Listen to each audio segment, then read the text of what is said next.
Hey everybody, welcome to the Module 1 Topic 1 review. I'm going to try and keep this one as short and sweet as I can. It's 10 problems, all of the problems on the review packet. I'd also just like to apologize. I'm sick right now, so my voice might not hold up too well. But anyway, without further ado, all you're going to need is your review packet. It's the one with the problems that look like this, and you'll probably need a calculator as well, but I'm just going to go through these problems, explain it like I'm teaching it, kind of like the first time for you, basically like a review. But hopefully by the end of this, you feel comfortable with a lot of the stuff we're doing. And then just note that if you follow along in this video, complete the packet, you may use it as notes on the test, which will be very helpful for you. So I recommend watching it. I have no idea how long it's going to be, but try and one take it and do it as quickly as I can while still being fast. Anyway, here we go. So this first problem is calling back to when we were looking in the first couple of weeks at some patterns, and we had to formulate some expressions that relate the patterns, right? And so really what our process here is, we want to figure out what is the pattern of these shapes. In particular, how many squares do we have in each new step of the pattern? So my rule number one, and what I would do right away, is to just count. Right? Just start counting. Think about how many squares are in each thing and see if you can figure out a pattern of how it grows. Right? So if I'm looking at just these first three steps in my pattern, I'm just going to count all the different dots that I have, which in the first one, I have 5 squares. I have these 4 on the outside, 1, 2, 3, 4, and then 1 in the middle. So I have 5 here. And then in step number 2, I have these 4 on the outside plus these 4 in the middle. Well, that's 4 plus 4, that's 8. And so I've gone from 5 to 8 to, I have 4 on the outside here. And now I have 3, 6, 9 more in the middle. That's 9 plus 4, which is 13. Okay. So I've gone from 5 to 8, from 8 to 13. If I think about the change in that, well, that's a change of plus 3. And then that's also a change from 5 to 13 plus 5. Right? Well, if I also think about the change that's happening with my change, in other words, how do I get from 3 to 5? I can see that in this jump, I add 2. So really what I'm doing here is I'm thinking about, if I want to figure out a table of values that includes the first 5 designs, well, what I would say is my design number here, so 1, 2, 3, 4, and 5, and then the amount of squares. So I'll just say that it's area, so A for area. Well, I started at 5, and then in design 2 I had 8, and then in design 3 I had 13. Well, I can see that my changes are growing by 2, which means I think in this next step of the way, to get from here to here, I'm going to add 7. And so my next step is going to be 20, and then in this one I'm going to add 9, which is 29. Okay, so if I think about what's changing between each of my steps in my pattern, these numbers on the right just represent how many dots would be in my shapes. Well, I can see that it goes plus 3 to plus 5 to plus 7 to plus 9. If I think about those changes as a sequence, well, really what that is this is now a constant sequence. This is I'm adding 2 each time. And really, the important part with this is that we call this thing in green right here the second difference, right? This is the, I can't even write it, second difference. Okay. And the second difference, if it's constant, if this is the same every time, that means that I am quadratic. Quadratic because second, I can just say, because second diff is constant. Okay. Now, another way to know that it's quadratic is to think about the expression. Okay. So we are going to ask you to write an expression that represents the pattern. And my tip for this one is to think about what are the ways that you can count the number of squares in your shapes, right? Well, there's a kind of a pattern to what I was doing to count each of the squares as well. I was taking first these 4 outside squares, which are the same every single time, right? All of my shapes have a 4 because all of the outside squares, the edges, exist. And then what I'm doing to count my middle squares is I notice that it's a square in and of itself, but it's made up of a base and a height, right? So I have a base here and a height, or a base here and a height here. And that base and height directly relates to what number in the pattern I'm on, right? So in this case, I have my inside square is a 1 by 1 square. Right here, I have a 2 by 2 square, and right here, I have a 3 by 3 square. Well, in each of those steps, to figure out how many squares I have in a 3 by 3, well, you're just taking the base times the height, which for a square is just the base squared, or the height squared. But my base is always equal to my design number, which was D. So really, what my expression is that I have all of the inside squares, which is D, right? So D is my design number or design step. I'm taking that number and I'm squaring it. And then, I just wrote B. I'm taking that number D, I'm squaring it, and then I'm adding the 4 on the edges. And that is my expression, right? And that in and of itself is a quadratic because the only variable here, the degree of this polynomial is 2, and second degree polynomials are quadratic functions just by definition. Okay, so using my answer from part B, find the number of block sections in design 32. Well, what that means is design 32 is going to be when D is equal to 32, which means all I have to do is substitute that in for D, and I'll get 32 squared plus 4. Well, I need a calculator for that. Let me pull that up real quick. Okay, there's my calculator, sorry. So if I take 32 squared, so 32 squared plus 4, that's going to tell me that there's 1,028 tiles or blocks. And that's enough work to show my answer because I had the expression. So if you have the expression, you can find the tiles. Okay, so this one really all about counting. Count how many things, figure out the pattern, and then figure out from there how to create an expression, and then you can use that expression to find any term in the sequence. Okay, next problem, which this one leads us into where we're going to talk about the different forms of our quadratics. Okay, so we're starting off with vertex form. And really what's helpful with this is pages 74, I think, or maybe it's page 73, 74, and 75 in your book. You are allowed to use those as notes. So if you're watching this in school right now and you have access to your book, I highly recommend writing this down or at least taking good notes on your review packet so that you have these things on the test. Okay. So what's important about these different forms of functions is that each of them has kind of a superpower, as Mr. McGuire would say, in that each form tells you something that you can figure out right away just by looking at the equation without doing any graphing, right?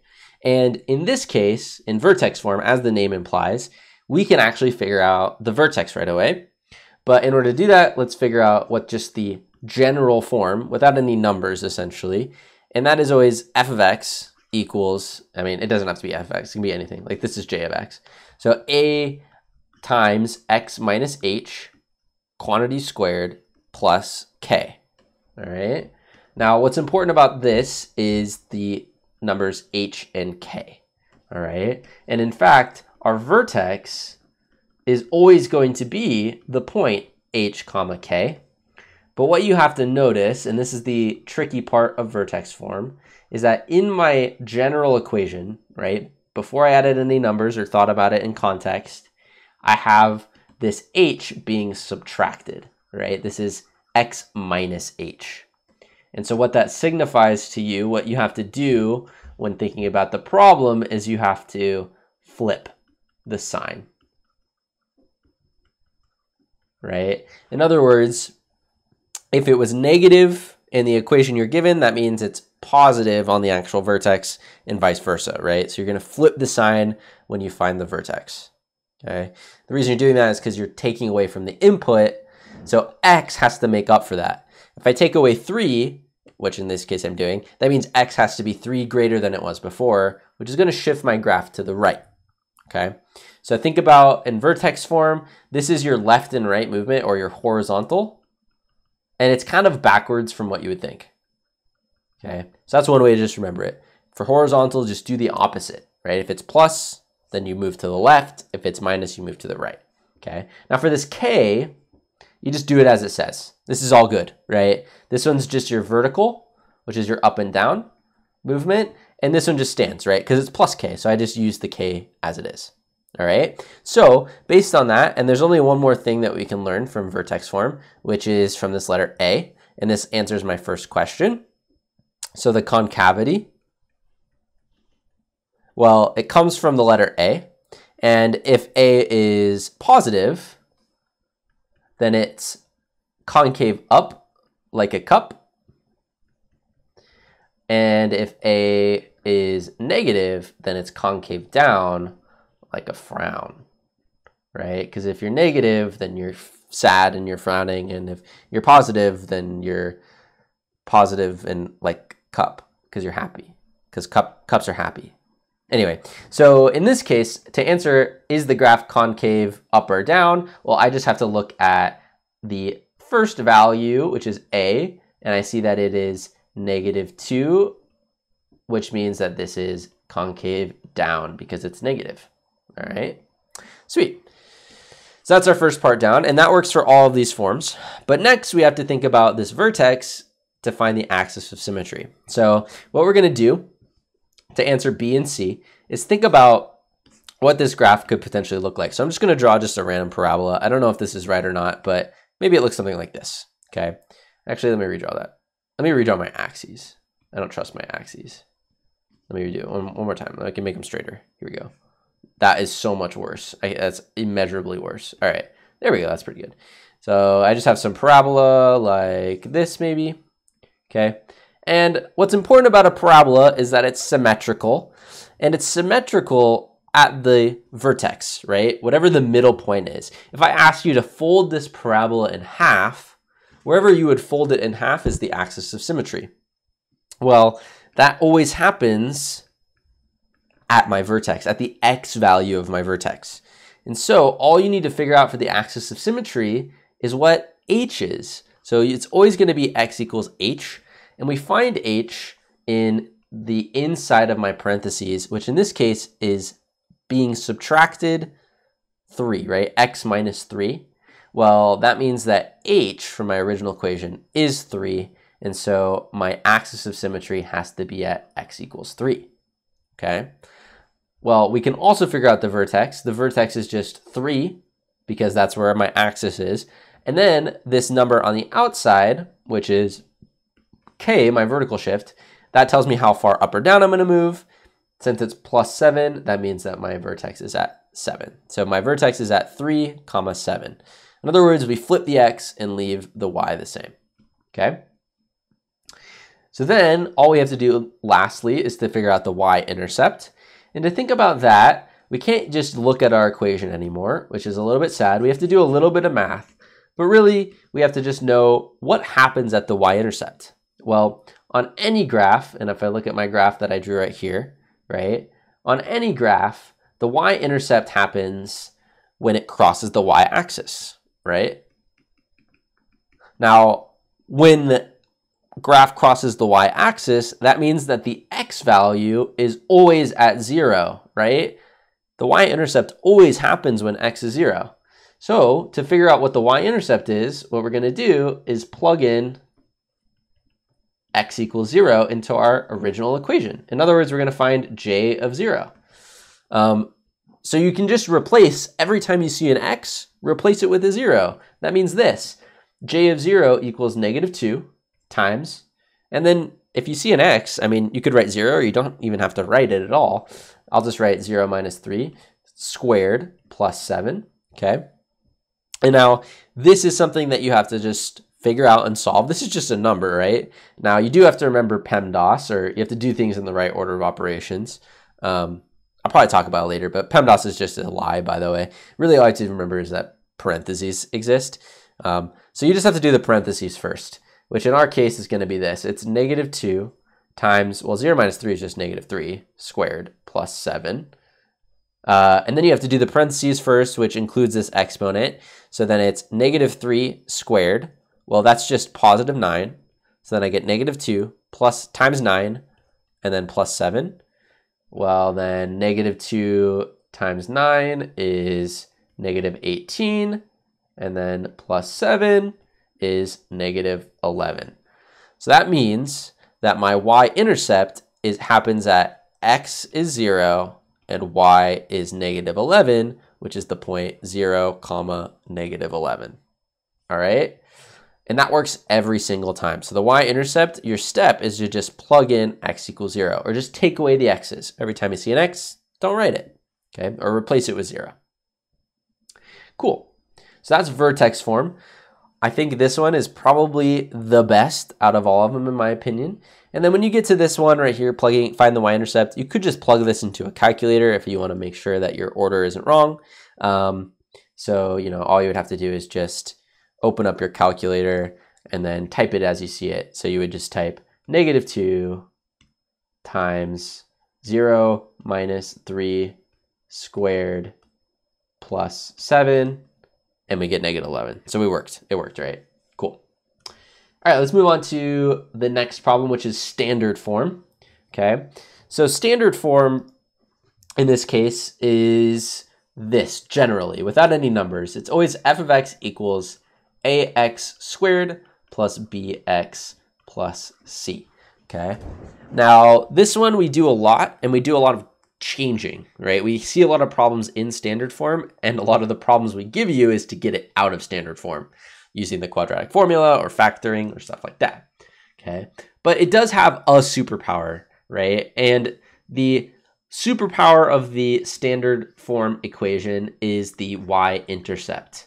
You can always figure out the y-intercept just by looking at your equation without graphing, because if I think about when x is 0, that would mean that this first term is gone, the second term is gone, and all we're left with is our c term, which means the y-intercept is always at 0, c, okay? So we can answer this problem right away because I can look at my original equation and I see that 5 is my c value, right? It's the constant. So I know that the y-intercept is at 0, 5, all right? Well, the rest we have to think about a little bit. The concavity, right? If it's concave up or concave down, we figure that out by looking at a once again, which is just the number multiplying x squared in this case. And so our concavity happens through a. And just like last time, if a is positive, we're concave up like a cup. If a is negative, then we are concave down like a frown. All right. So if I look at the concavity in this problem, I can see that my a value is positive 4. So since it's positive, it's concave up like a cup. Cool. All right. Now, if we want to find the axis of symmetry in the vertex, it's not as easy as in vertex form. And in fact, we have to remember this little special formula, okay? So I highly recommend you write this down. The axis of symmetry always happens in standard form. It happens at the value -b over 2a, all right? Well, -b and 2a, those come from our numbers in the equation. And so in this case, to find the axis of symmetry, it says show your work. Well, what I have to do is take the b value, which in this case is -6. So I know that it's going to be -6 over 2 times a, which in this case is 4, okay? So it comes from my original equation, and that tells me this. -6 is just positive 6 over 2 times 4 is 8. Well, 6 over 8 is the same as 3 over 4. So this is 3/4, okay? Now, in order to find the vertex, we have to use the fact from the previous page that if we know the axis of symmetry, right, if we know where to flip our parabola in half, where the middle is, then we also can figure out the vertex, or just by finding the y value that goes with that point. Okay, so all we have to do to find the vertex is plug in the axis in for x, right? I have to replace x, I have to substitute x with the number that I found for my axis of symmetry, okay? So in our case, to show our work here, to find the vertex, I know that I want to find k of 3/4, okay? Well, that means, and let me just do it off to the side a little bit here. I need to find k of 3/4. That didn't help at all. Hold on, sorry. Nope, that's wrong. That's even worse. Okay. K of 3/4. Well, that's going to be equal to 4 times 3/4 squared minus 6 times 3/4 plus 5. Okay. In other words, if I want to think about it in terms of decimals, you can also do that. But really, I highly recommend just rewriting this into the calculator. Okay, just leaving it as it is and writing it into the calculator. So every time I see an x, I'm just going to instead substitute in 3/4 and see what happens. I'm just rewriting it nicer so that everyone can see what I'm doing here. And then plus 5. So I've substituted in 3/4 every time I see an x. Force for x. Okay. So to do that, I'm just going to go to my calculator and I'm going to type in this equation. Okay, so it looks like this. 4, and then in parentheses. Now, if you want to do a cool trick to make a fraction, you can hit alpha, which is this green button, and then y equals, which is the top left skinny button, and then hit enter, and it pulls up a fraction for you, and you can just type 3/4, and then do that squared, and then plus, or actually minus 6 times alpha y equals enter 3/4. You can also just do 3 divided by 4 in the calculator as well. But anyway, there you go. That's nice. And I hit enter and I get 11/4, which is my answer. So k of 3/4 equals 11/4. That is the y value of my vertex. If you did this by hand or by decimal, 11/4 for reference is 2.75. So these are the same things. This is 2.75. Okay, so in other words, our answer for the vertex, well, we found the x value. The x value is just our axis, and this is x, right? And then our y value is what we plugged in. So really it's 3/4, comma, 11/4. Boom, okay? So you can see why standard form is my least favorite because of that work, okay? Standard form has one superpower and a lot of weaknesses. All right, last but not least, we have factored form, which might be my second favorite. I think I like vertex the most. Okay, and this one's superpower is the x-intercepts. Okay, and in fact, we're only going to ask you to find the x-intercepts if it's in factored form, and you can figure those out by using the general form of the equation, which is this: f of x equals, we have this letter a again, a times x minus r1, r1 meaning root, and then that's also times x minus r2. And so what's important here, oops, that's not black, r2. And so the x-intercepts in this function are always going to be the r1 and r2 values. Are going to be r1 and r2. Note that they're being subtracted in my equation, which means I have to flip them, right? I have to think about them flipped, flip signed, I mean, right? So if it was negative, then it's going to be positive in my x-intercept. If it was positive, it's going to be negative. So I can see from my equation that I have x plus 2 and x minus 7. Well, that translates into negative 2, comma 0, right? from this value. And then let me do that in color so it matches up. We have -2, comma 0, and +7 because it was negative before, so now it's positive. So 7, comma 0. Okay, those are my two x-intercepts. All right. Now I can also figure out the concavity. It's the same as before. If A is positive, it's up like a cup. If A is negative, then it's down like a frown. Well, in this case, it's just the negative sign, which is -1, which is down. So it's concave down. Okay. Now, to figure out the axis of symmetry,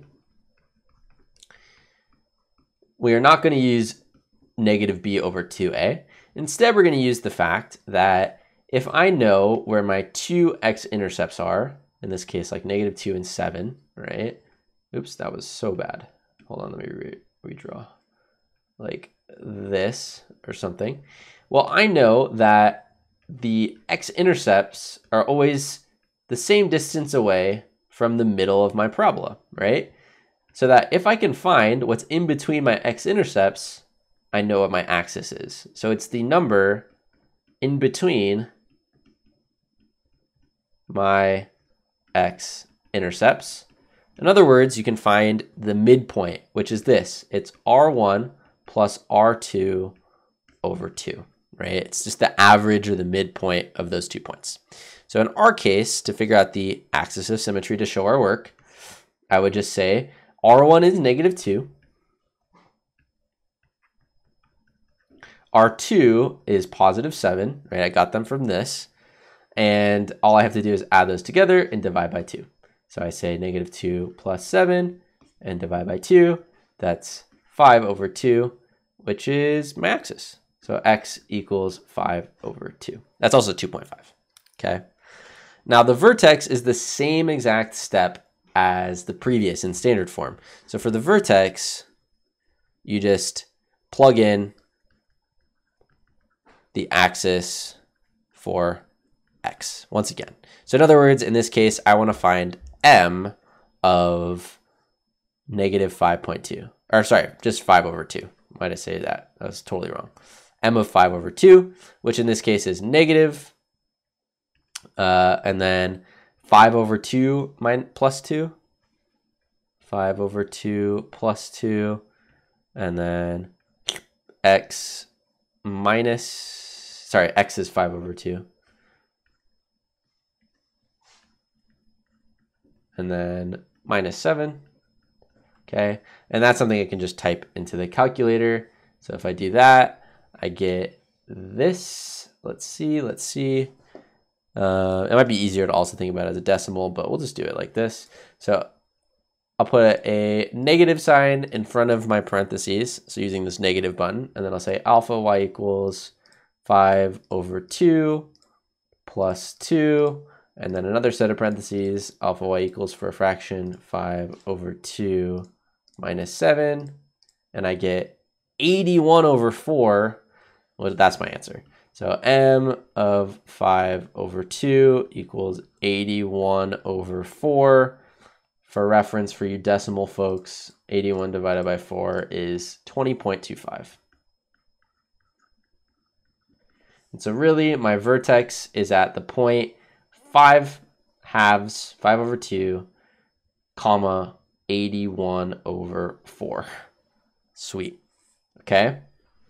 And then last but not least, we have the y-intercept, which is not too bad because the y-intercept happens when x equals 0. So all I have to do is rewrite my equation, but without any x's. So I end up with this, negative, and then 0 minus 2, or 0 plus 2, that was my equation, times 0 minus 7.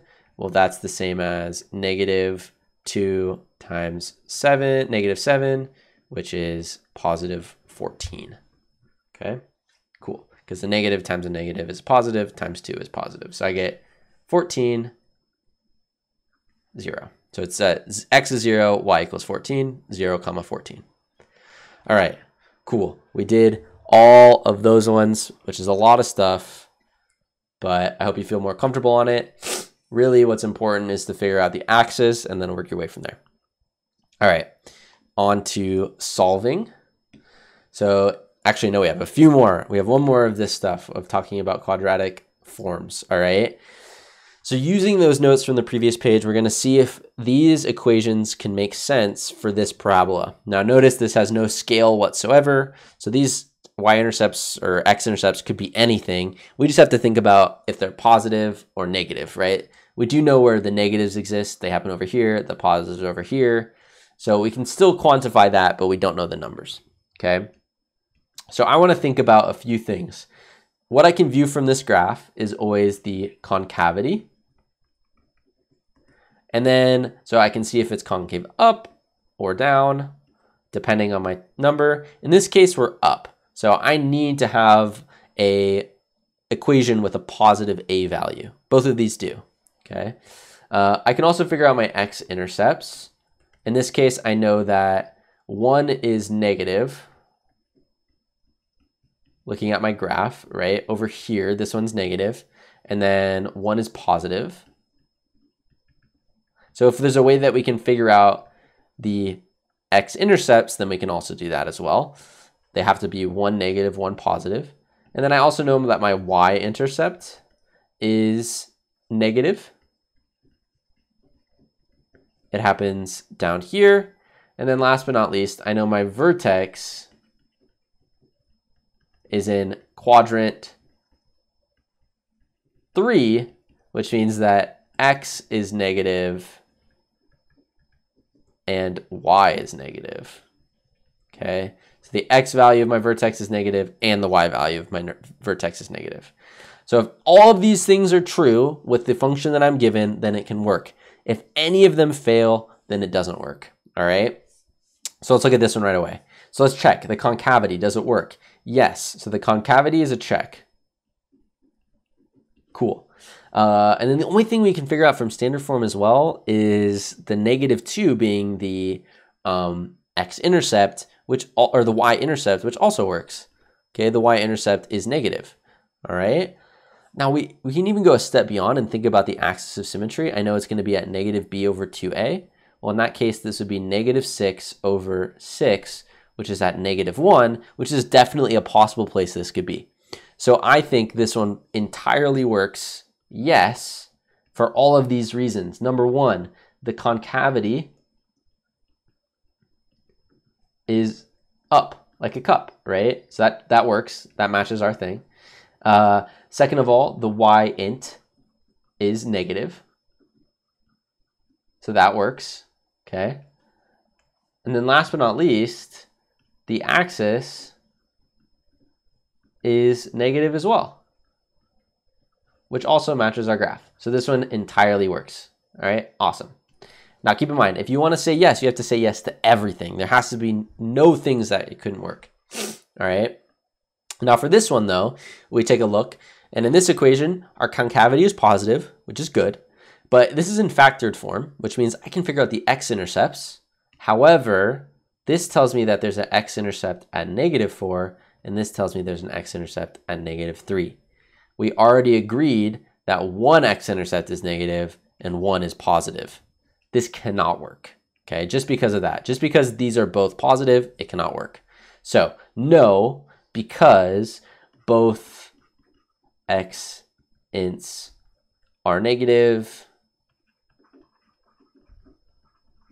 in my graph, only one is.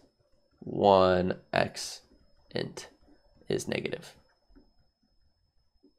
Cool, right? So that works. You can say no because the x-intercepts don't match. All right. So if you want to say prove yes, you have to give every reason that it works.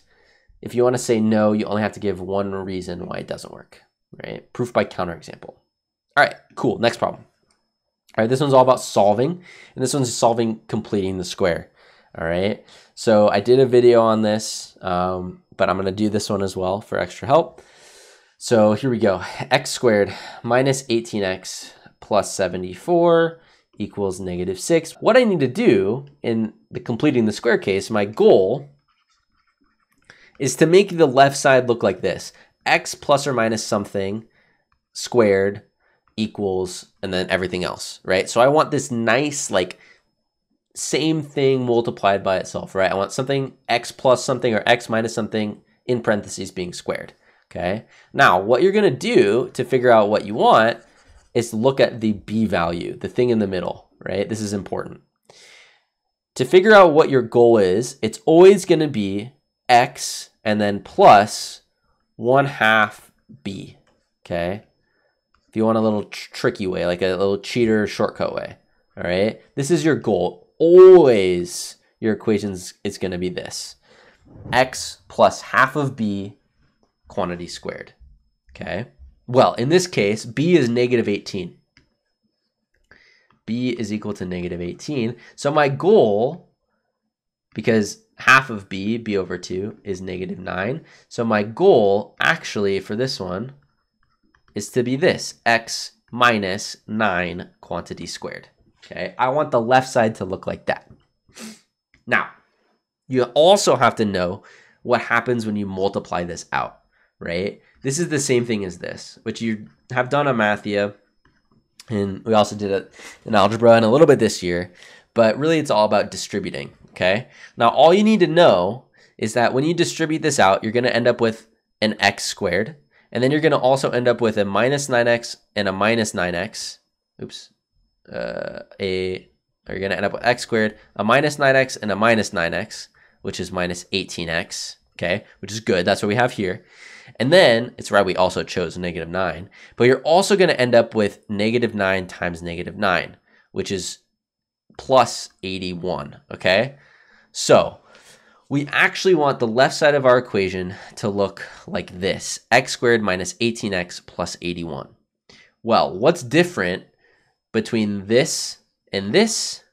It's the 81, right? This is a 74, it should be 81. So what I'm gonna do is get rid of this 74 and turn it into an 81 using algebra, all right? So let's do some work now.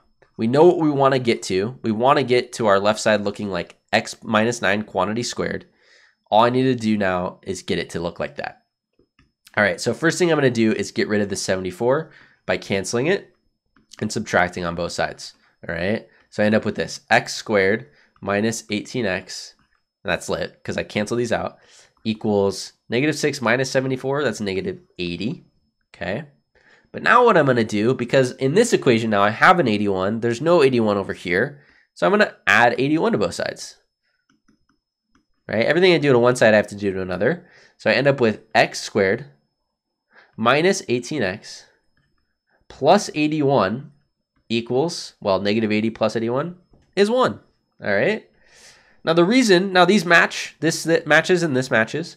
And the reason we did that is because this is the same as this. And so I can substitute it in for x minus 9 quantity squared, which is equal to 1. All right? And the reason we do that is because we can solve this now, right? This is something we can solve using algebra, using operations on both sides. The first thing I want to do is get rid of this pesky square. Well, the inverse operation of squaring is square root. And so I can square root both sides. If everything I have under square root is being squared, then they cancel out, which in this case it does. And so I'm left with just x minus 9 here equals, and then you have to remember this rule. When you square root both sides, it's always plus or minus the square root of that thing. So it's going to be x minus 9 equals plus or minus the square root of 1. All right. And then from there, I can say I want to get x by itself totally. So I'm going to add 9 to both sides. And I end up getting x equals 9 plus or minus the square root of 1. All right, and this is where we can simplify. This is really two answers into one. Well, first of all, the square root of 1 is a nice number. It's actually just 1. So I get x equals plus or minus 9 plus or minus 1. And to find your two values of x, you just consider these two cases. The case where you've added from the plus or minus and the case where you subtracted from the plus or minus. And so we get x equals 9 plus 1 and x equals 9 minus 1, which is 10 and 8. So x is 10 and x is 8. which means that our two values, our solutions, sorry, someone's at the door. Sorry, it was my mom. Anyway, the two values we want is 10, 0, because that's when x is 0, and 8, 0. Cool. Awesome. Nice. That's completing the square. Now, on the test, I'll give you a little hint. You can complete the square, or you can use the quadratic formula. All right. So in this case, I'm going to use the quadratic formula for this one. You can actually factor it as well, but I'm going to use the quad formula to show you another example. Let me just double check to make sure there's not another one that we can use. If you need help with factoring, watch my other video, please, because I've done it a lot. So let's use the quadratic formula for this one. All right.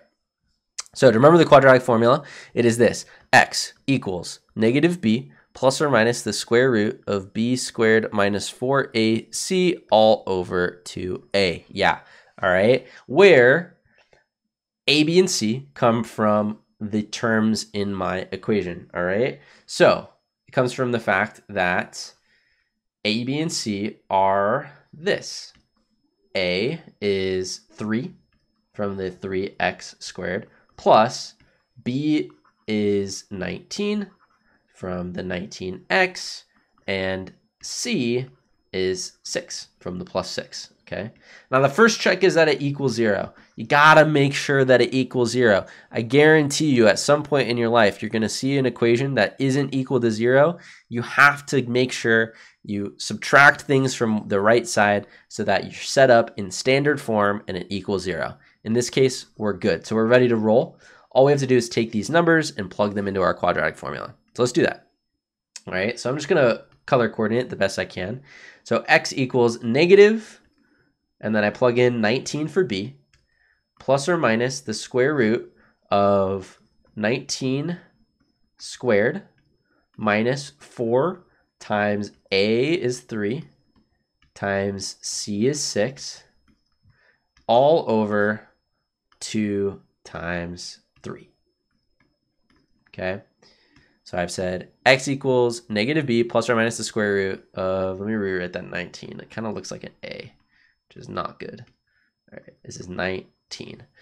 19 squared minus 4ac all over 2a. Okay, now you are more than welcome to bust out your calculator and just type it in just like that. All right. However, it's prone to mistakes, so I recommend not doing it. I recommend simplifying it the best of your ability. If not, you can just plug it in. All right. So here we go. We have x equals negative 19 plus or minus the square root. I have no idea what the inside is. I can figure out 19 squared though, just by typing in my calculator. It's going to be 19 squared is 361. Okay. So 361 minus 4 times 3 times 6. 4 times 3 times 6 is 72. Minus 72. And that's all over 6, because that's 2 times 3. Well, that's the same thing as x equals negative 19 plus or minus the square root of 361 minus 72 is 289, all divided by 6. And from here is where I would split it into your two solutions: the time where you add from the plus or minus and the time where you subtract from the plus or minus. And so this is 19 plus the square root of 289. Is that a nice number? I think it is. I think that's 16. Square root of 289, 17. It's 17. Oh, nice. So I can just rewrite, because this is the same. The square root of 289 is equal to 17. And so this is just negative 19 plus 17 over 6 and negative 19 minus 17 over 6. That is equal to negative 2 over 6, and this is equal to, I got to do that on the calculator just to make sure, negative 19 minus 17, negative 36 over 6. That is negative 1 over 3, and that is negative 6. Those are my two values. Woo! And if you factored, I'm guessing what you ended up with was 3x plus 1 and x plus 6. I'm guessing those are your factors. It's magic how I figured that out. There's no way to figure that out without factoring it. Trust me, guys. I'm just so good at math. No, it has to do with this, obviously. Like the solutions you get are going to be close. Anyway, I want it in terms of this, which means that my coordinate points are negative 1, 3, negative 1/3, comma 0, and negative 6, comma 0. I changed pens, which is why I lost my cool fancy touch. All right. Anyway, there's a quadratic formula for you. And feel free to factor it if you would, or if you feel comfortable doing that. There is a problem you have to factor, and then there's a problem that you can use the quadratic or complete the square. So I recommend using the quadratic for that one, but you do have to factor. If you need help with factoring, watch my other video. All right. Anyway. All right. So I got my nephews here to help me because I think they're better at math than some of you guys. But anyway, basically this problem is all about we're given all these points on the parabola, and we have to make the equation that works for the parabola, all right? So what is this first number, Brooks? 5. 5, and then it has a special sign in front of it. Do you see this sign? You don't know what that does? No. If you put this sign in front of a number? Oh yeah, that means equal. Or it's close. That one's this one. Do you know what the single line is? Okay. Negative. Oh yeah, negative. Yeah, it's -5. All right, so we have an x-intercept at -5. And then Wellesley, do you see this one? Yeah. What's that number? 1. 1. So we have another x-intercept at x equals 1. Okay. Now we have some big ones here. This one is where the vertex is at 2. Yeah, -2. So my vertex is at -2, and then Brooks, do you know this one? 4. It's a 27. 27. Yeah, -27. Okay. And then our last point, just a random point on our graph, is right here, which is 2, comma, what's this one? 22. Oh, close. 20 and then 1. 21. There you go. Nice job. Nice job, Wells. Thank you, guys. Anyways, thanks to them. Let's solve this problem for real now. Okay, so what we have to use are the points that we were given, and then figure out the equation that goes with these points, right? There's only one specific parabola that works for this, and that's our job, to figure it out. Now, we can do this in 2 ways, because we were given the x-intercepts, right? We are given the x-intercepts, meaning that we can do this in factored form if we would like, using the x-intercepts, or we could use, and this works anytime you're given the vertex, which we also were, right? Because we're given the vertex at -2, 21, and so we can do this in vertex form as well. Now, I think this one's probably going to be easier in factored form just because the numbers for the x-intercepts are smaller, right? And so what we're going to do is fill in as much as we can of the general factored form equation using the information that we're given, which in our case is this. So if we know that the general factored form is f of x equals a times x minus r1 times x minus r2, well, all I need to figure out for this are r1, r2, and a. All right, but because we were given the x-intercepts, we actually know r1 and r2, and they happen to be at these values. So r1 is -5, and r2 is 1. Cool. So f of x, and I'm just going to fill in as much as I can and leave anything I don't know blank.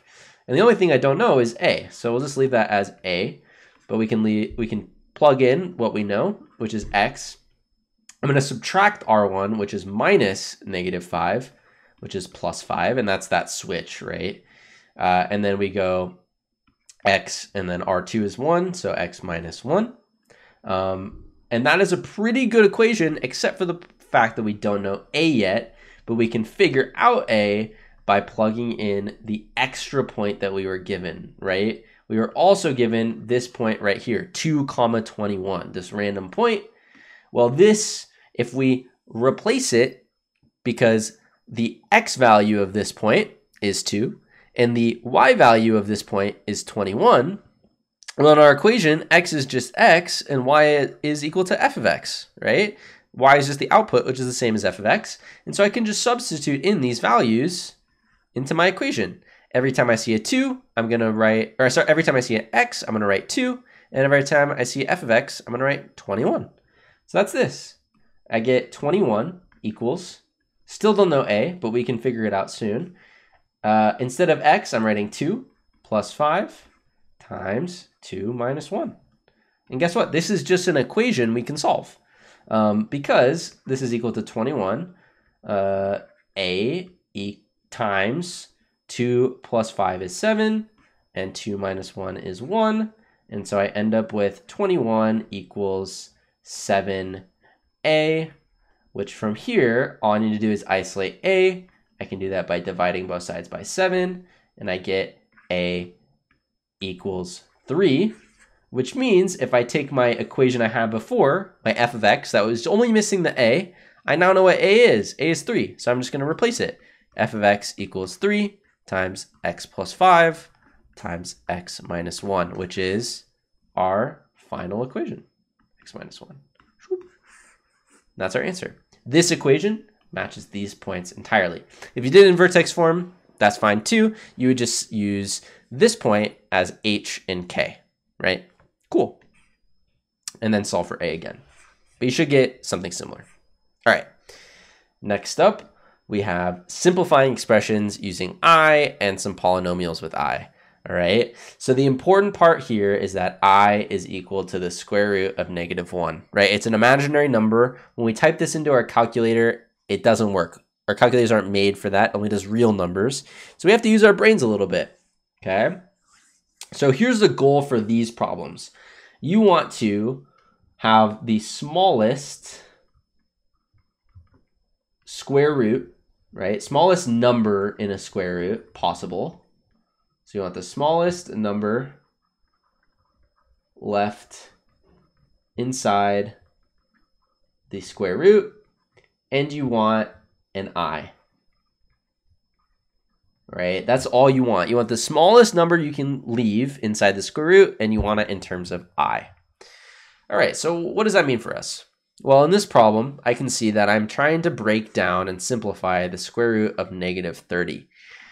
What I'm trying to do here is figure out, is there a perfect square that goes into 30, all right? So once again, our perfect squares are these, the numbers that when I multiply something by itself gives me that number. So we have 1 as a perfect square, 2 times 2 is 4, which is a perfect square, 3 times 3 is 9, 4 times 4 is 16, 5 times 5 is 25, and so on, right? And so we're trying to figure out, do any of these fit into this, all right? And if I look, well, 1 does go into 30. Doesn't really help us, but that's okay. 4 goes into 30. No, it doesn't. 9 doesn't go into 30. 16 doesn't go into 30. So really, all this is I can't really break this down at all, right? Because there's no perfect squares. And so all I'm left with is this. I can say that the square root of -30, well, that is the same as the square root of 30 times -1, right? Well, this is the same as square root of 30 times the square root of -1. And I know that the square root of -1 is I, so this is the same as square root of 30I, right? And that's as simplified as I can get. I can't break this down into perfect squares, this 30, so I just kind of got to leave it as it is, all right? Now for this next one, the square root of 81, -81 that is. If I continue my pattern here, 6 times 6 is 36, 7 times 7 is 49, 8 times 8 is 64, and 9 times 9 is 81, which means that I can actually break this into smaller chunks because I can say that this is the square root of 81 times -1, right? -81 is the same as 81 times -1. Well, that's the same as this, the square root of 81 times the square root of -1. Well, I know that the square root of 81 is 9 because of this, right? 9 times 9 is 81, so the square root of 81 is 9. And the square root of negative 1 is I. So really all I'm left with is 9I. And that's my final answer.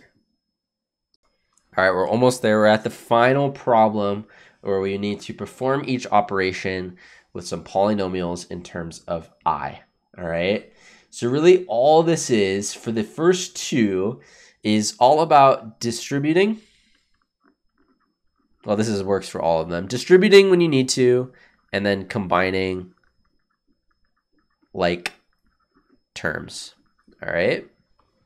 So really, with this problem right here in problem A, I can see that I have some things in parentheses, but really I'm adding them, which means I can just say that I'm adding everything that's here, right? I'm just going to rewrite it. If I have a plus in between my things, then I can just write it as it was, all right? And so all I need to consider is what are my like terms? Well, the two different types of things I have in this problem are my regular numbers, right? My constants, my real numbers, and then I also have my imaginary numbers, anything in terms of I, okay? Well, just like variables, I can only combine things that go together. And in fact, 2 and negative 3 can combine. 2 minus 3 is negative 1. And then 5i and negative 7i can combine, and I get negative 2i. And I can't combine those anymore, which means that's my final answer. I get, oh, why did it do that? I get negative 1 minus 2i. Okay, and that's a good answer because it's in terms of something plus or minus something I. All right.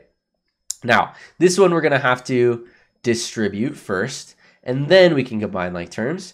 The thing we're going to have to distribute is this minus sign, right? If I have a minus sign subtracting things in parentheses, my first step is to just get rid of that minus sign, evaluate it, right? If I'm subtracting something negative, well, really what that means is I'm adding it. So I'm going to actually add 7. If I was subtracting negative 7, I'm going to add 7. And then I have to also subtract 8i, which means I'm subtracting 8i, okay? So I'm basically just getting rid of the minus sign by flipping the signs from negative to positive and positive to negative of the things on the inside of the parentheses. And now, just like the last problem, I have my regular numbers and I have my complex numbers, or my imaginary numbers. And so if I combine like terms, I can see that 1 plus 7 is 8, and 1 plus 7, I went to the wrong pen. 1 plus 7 is 8, and 2i minus 8i is minus 6i. Okay, cool. All right. Now for these two, we really have to distribute. And what we have to distribute is anything on the outside of the parentheses we have to multiply in, all right? So really what this is this. It's going to be 4i times 2. Well, that's 8i, right? The 4i times 2. Let me color code it so that you can see it. If I go to this 4i times 2, that's 8i. And then 4i times negative 3i. Well, 4 times negative 3 is negative 12, and I times I is I squared, all right? Now, a quick aside, I know that the square root of negative 1 is equal to I, which means that if I have I squared, that's the square root of negative 1 squared. But I also know that if I square a square root, they cancel out, and so I'm left with just negative 1 equals I squared. So anytime I see I squared, I can just replace it with negative 1. So really what this is this is just 8i, but this is minus 12 times minus 1, which in total is 8i plus 12, right? Negative 12 times negative 1 is positive 12. And that's my answer, or 12 plus 8i. It's the same thing. Cool. All right. Now, last but not least, we have this one, which is a little bit tougher, and I'm going to show you a couple of different ways that you can do it. I'm going to show you using just the classical distribution method, and then I'll also use the area model, all right? So if you want a way to remember to distribute everything, and the key term here is everything in one set of parentheses needs to multiply everything in the other, right? So this 5 needs to multiply the 6, and it needs to multiply the negative 2i. This 3i needs to multiply the 6, and it needs to multiply the negative 2i as well, all right? And so the acronym that you can use to help you is FOIL, which stands for first, outer, oops, I don't need to write the O, outer, inner, and last. Okay, so you do the first term, the 5 and the 6, the outer terms, the 5 and the negative 2i, the inner terms, the 3i and the 6, and the last terms, the 3i and the negative 2i. All right, so when I do that, first of all, I get 5 times 6, which is 30, and then I get 5 times negative 2i is negative 10i, and then 3i times 6, well, that is plus 18i, right? 3 times 6 is 18, I times 1 is I, and then I get 3i times negative 2i, which is minus 6i squared, all right? Well, if I do it that way, I can see that these two terms in the middle can combine because they're like terms, and in total, I will end up with 30 plus, actually, because it's negative 10i plus 18i, so that's plus 8i here. And then this thing calls back to this last problem. If I have negative 6i squared, that's the same as negative 6 times negative 1, which is actually just positive 6. So I actually have a plus 6, right? That comes from this. So in total, I see that I now have this term and this term are like, they're just regular numbers. And so I end up with 8i as my imaginary component. Well, I guess I can do 36 first. 36 plus 8i. Boom. All right. So that's the distribution, the FOIL method. If you want maybe a faster way, or maybe not a faster way, but a more, or a way that's less prone to mistakes, you can use the area model like this, right? So kind of like we've been doing with factoring, where you say that I take each term in my parentheses, 5 plus 3i and 6 minus 2i, and I fill in the inside boxes, which is just finding these 4 terms that I found up here, right? So I get 5 times 6 is 30, 6 times 3i is 18i, 5 times negative 2i is minus 10i, and then negative 2i plus 3i is negative 6i squared. And then from here, this is kind of like mathy as well. You combine like terms and you get the 30 from the front, and then the 18i and the minus 10i go to plus 8i, and then minus 6i squared. Well, I know that minus 6i squared is minus 6 times minus 1, because that's I squared, which is just plus 6. And so I end up with, in total, 30 plus 8i plus 6, which is 36 plus 8i. It's the same answer, all right? So either way, if you like the area model, then do that. If you just want to distribute it out, then you can do that as well. All right, and that concludes the review. That's all 10 problems. We've covered everything we need to cover for the test. If you need extra help, look how much work we did. Holy moly, look at us go. Anyway, I want to thank you for joining. I'll get out of your way, and have a good night. Good luck on the test. Thanks for watching.